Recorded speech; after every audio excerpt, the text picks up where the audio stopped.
I want to actually take us off longevity for a second because we're going to spend the whole time there. And I want to ask a flow-based question that I've been thinking about for a while. So, Peter, you started 25 companies. I know the person right? to answer that. That would be you, buddy. Yeah, no, but I'm going to ask you a flow question. I want to know, of the 25 companies you started, Yes. which do you think was the flowiest to get off the ground and why?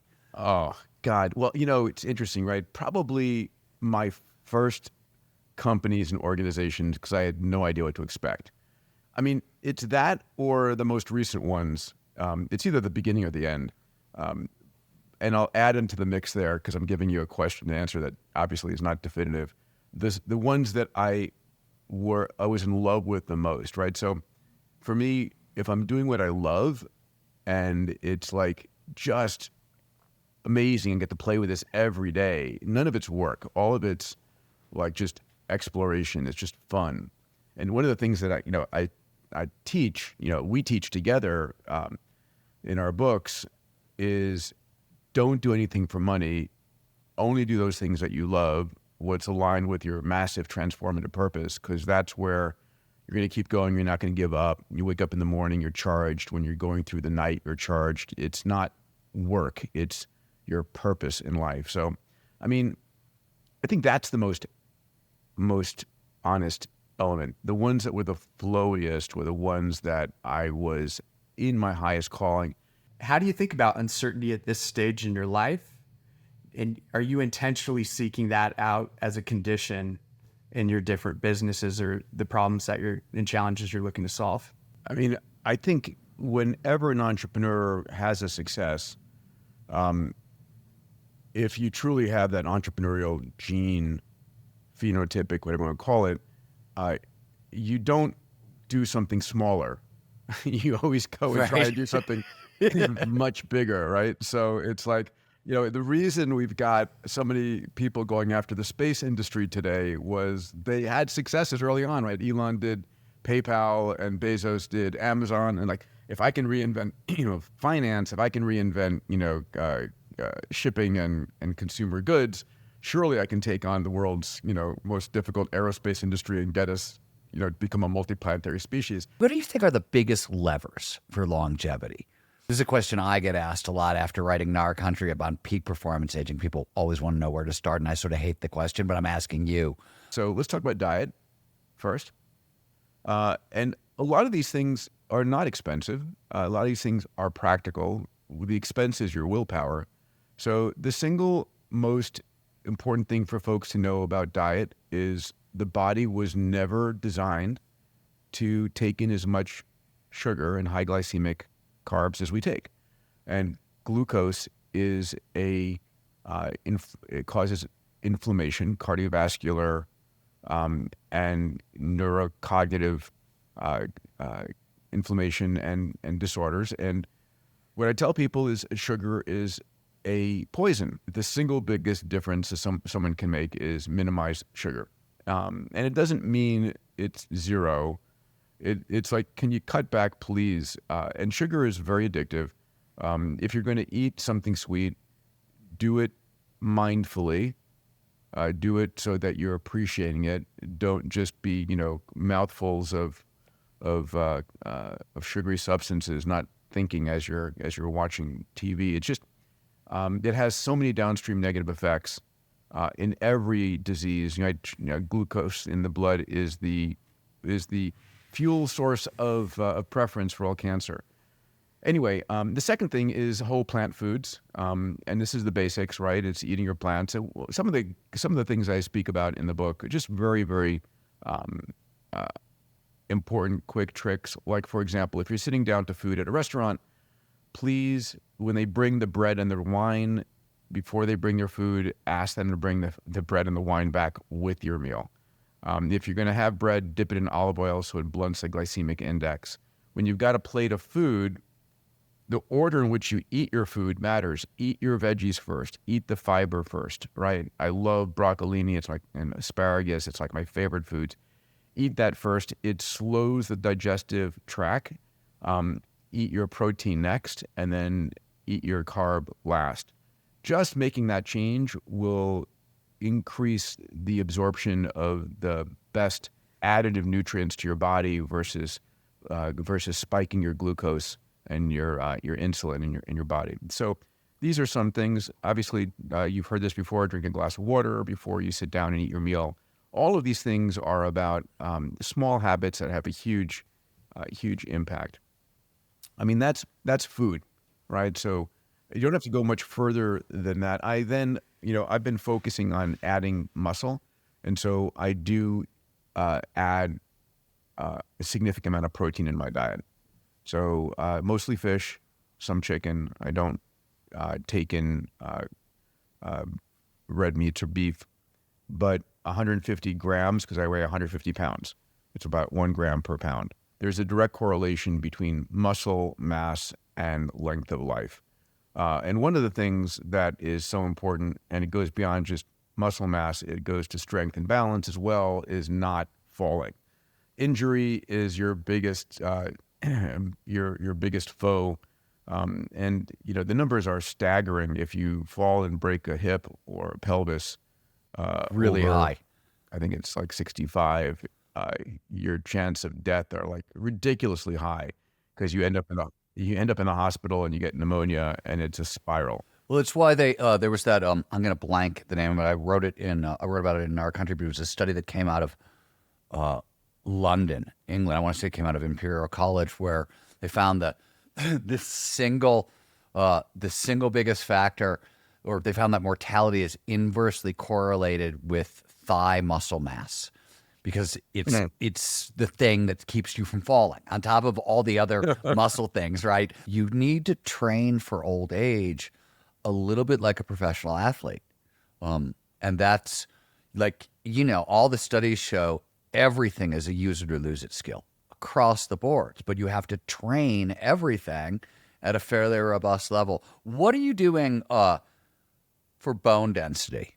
Not enough. I have tried various machines over the years, and I agree with you. Bone density is clearly important, and I'm not sufficiently doing anything from bone density. I mean, I do my DEXA scan every year to check on where I am, and I'm in the safety zone right now. And if I were to fall below that, I would probably pick up sort of higher impact and high bone stress. I mean, what do you do? I lift heavy weights.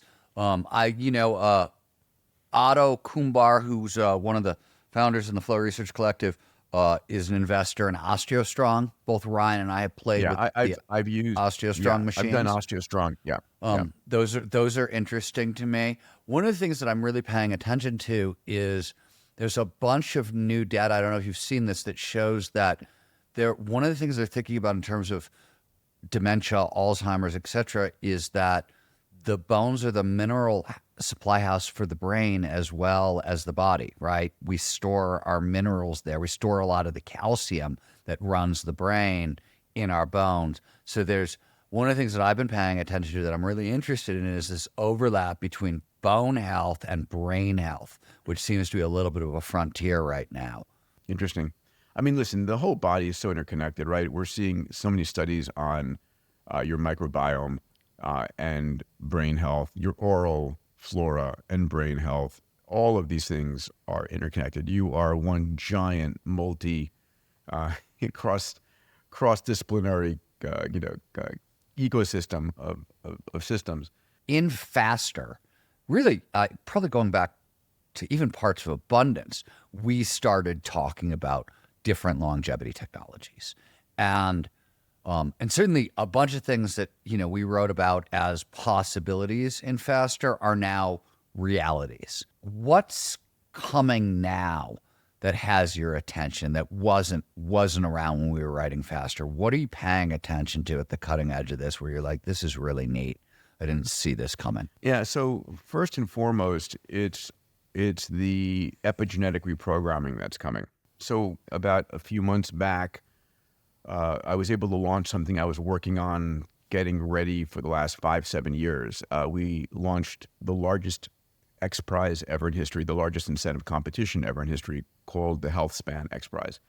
It's $101 million, and it's going to the team that's able to demonstrate the reversal of function loss as we age in cognition, muscle, and immune, right? So as we age, this is going to be, so to win the money, you've got to demonstrate in individuals age 65 to 80. That's the age range. You give your cohort of patients a therapeutic treatment that can last up to a year. It could be one injection if that's what it is, or it can be a treatment every day, but no longer than a year. And at the end of that year of therapeutic treatment, you need to demonstrate that you have reversed function loss by at least 10 years, and the goal is 20 years. Supplements, and you're obviously taking a bunch. Ray Kurzweil back in the day, when he was writing about longevity, he was, at that point, people were taking 50, 80 supplements a day. So here's my question. Yeah, I still which am. is not to say that, and none of this is to say that I don't take supplements myself, but this is the thing that I've always sort of wondered about, which is we know with older folks that one of the largest health complications is polypharmacy, right? They're taking so many meds. How does that things interact? What are the real big problem on the sort of functional medicine side of this, or the longevity side of it? We're seeing people take way more supplements, and they're going to cause the same kind of problems, and nobody's sort of looking at polypharmacying with supplements, or does this work with that, and those sorts of things. And I was wondering, do you think about that? Have you thought about that? Is this just work that needs to get done going forward? You're right. There is an unknown here. Where we're going to get clarity is going to be as the data and AI is put to use, right? It will, my dream, and we'll talk about one of my companies, Fountain Life, in a moment. My dream is that within Fountain Life, what we're going to be building is an AI system that is able to take my genomics, my upload of data, right? I go for a full body upload, 150 gigabytes every year. Everything knowable about me is knowable in that upload. And then my objectives, what do I want? I want muscle mass, I want cognitive clarity, I want energy. What are the things that are most important to me? And then how many pills am I willing to take per day, right? So if I can put those in, genomics, my full body upload, my objectives, my willingness to consume supplements, there is an optimal for me that's independent of a physician's opinion, and it's based upon massive data.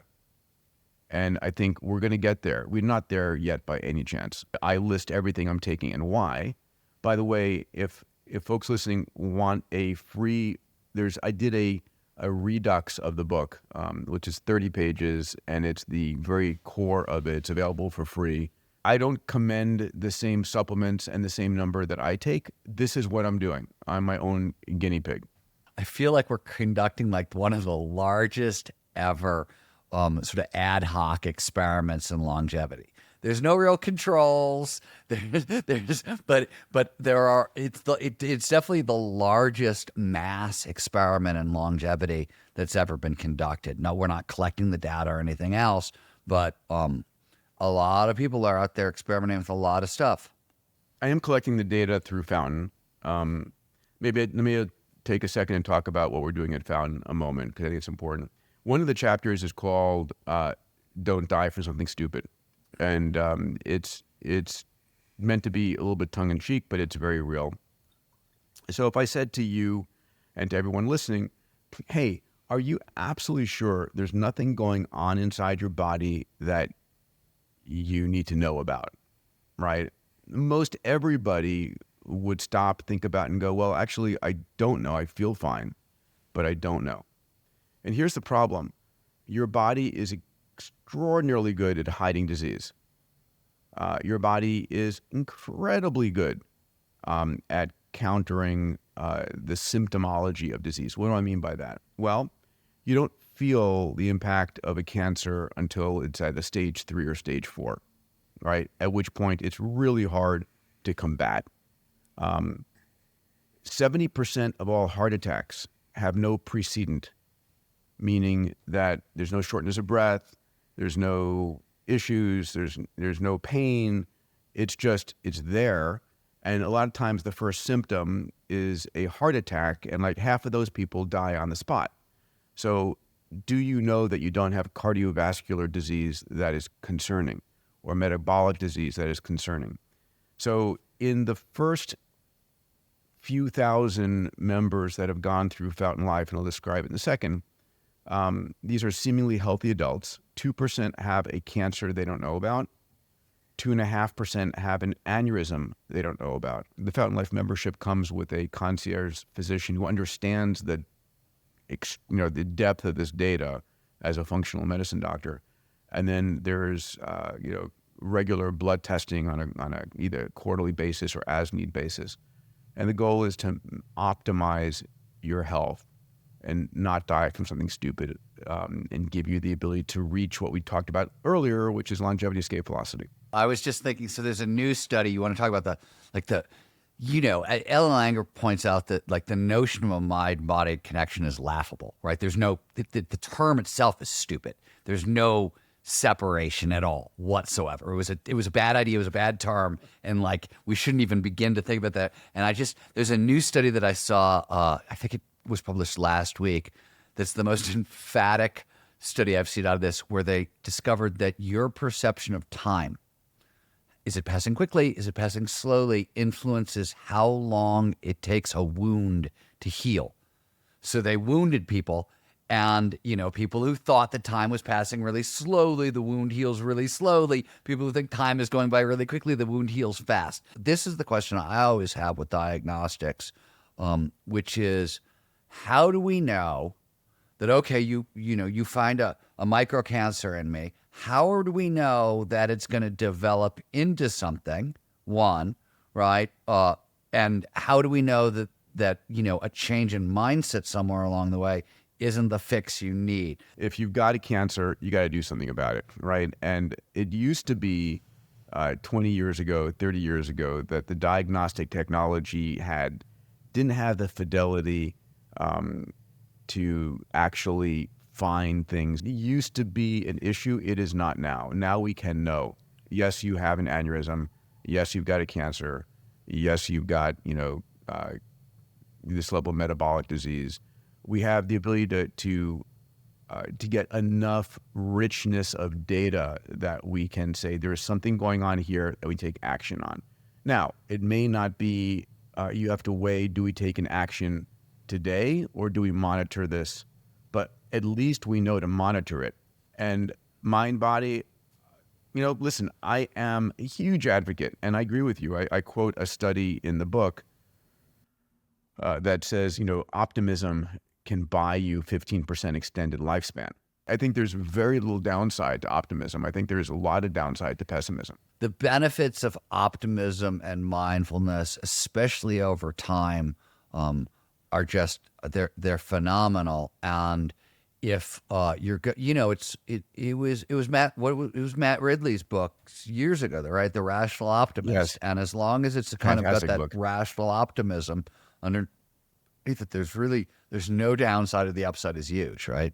Yeah. Going back to the original question you asked and the book, we talked about diet. We talked somewhat about exercise and its muscle mass, and for me, it's VO2 max or zone 2. It's your metabolic optimization, not dying for something stupid. Mindset. I think optimism is incredibly important in the mindset. I believe you can will yourself to life and will yourself to death. I think that there's a very powerful element of the mind.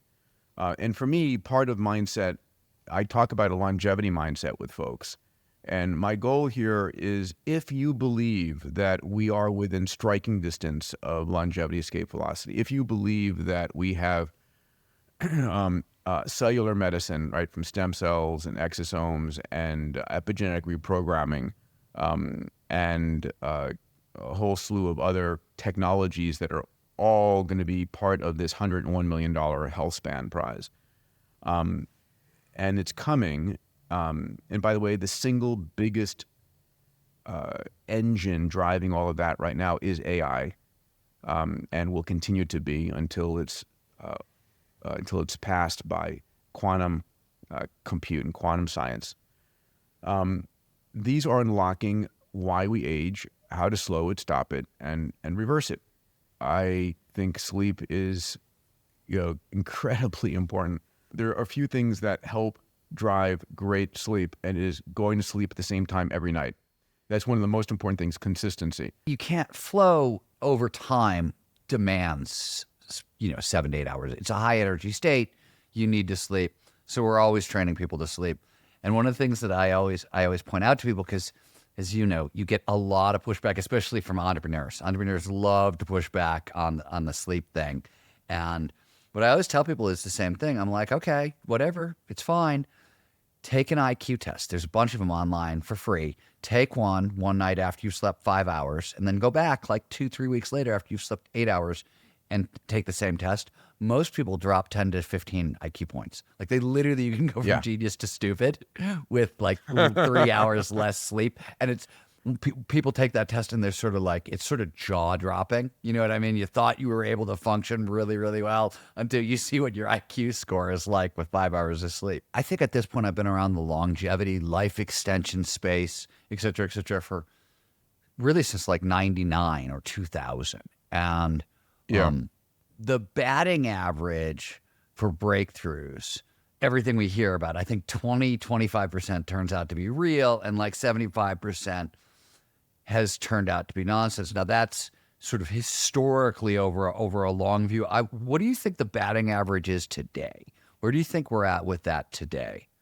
That's a good question. I really wish we were seeing slow increases, right? I wish we were starting to see people making it to 125 or 130, right? The reality is the oldest documented human is 122 years, right? And the oldest human alive today, I don't know, it's probably 114, 115, 116. We're seeing more people becoming centenarians on the average, and even more people globally. And definitely higher quality life, right? Like into our hundreds, like for sure, right? Right. But what we're not seeing is this extended health span as well. We've extended lifespan, but not health span. And so, there are sets of tools coming.